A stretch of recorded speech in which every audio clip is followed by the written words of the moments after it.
Welcome to another family history video.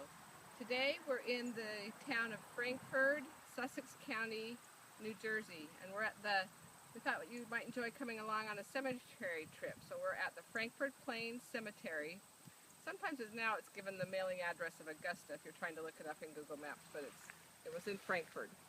And this was originally the site of where one of the early churches in this county was built. And of course it had an associated cemetery. And you can see as you look around, there's an older section of the cemetery, and then there's kind of a hill, and then there's a newer section. And so we're here today in the older section of the cemetery to look for some of our ancestors. Some of the flags you see tend to designate people who were in the Revolutionary War or other wars. And back in this section we were able to find some Gustons that were in the Revolutionary War. And then down kind of below us we found the Stoll family and the Price family. And how are what directly related to us people that are buried here. William and Esther Dunn, our fourth great grandfather, one of their oldest children's name was Esther. And Esther Dunn married Francis Price, who was actually he became a justice of the peace for this county. So he actually married a lot of Esther's siblings. So let's go over and look at Esther and Francis Price's graves. Just walk over here with me. They're right down this road. We found them all by ourselves. We had to kind of walk back and forth through the rows and hunt and read names. We cheated a little bit. We looked at the Find a Grave website to see the shape of the tombstone, and that helped us to spot them.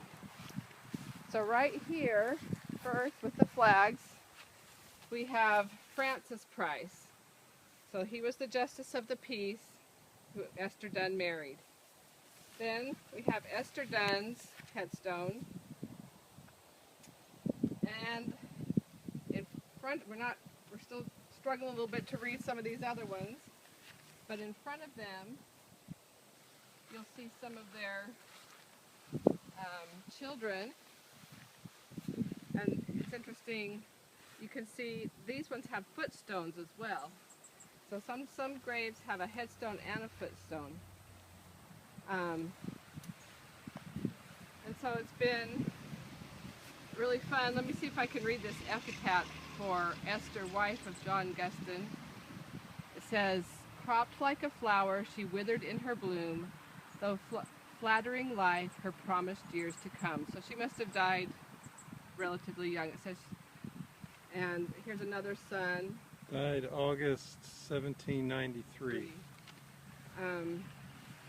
Here's another son of Francis and Esther Price, who died when he was, looks like 13 years, 8 months, and 3 days old. So we've had a really good time visiting the Frankford Plains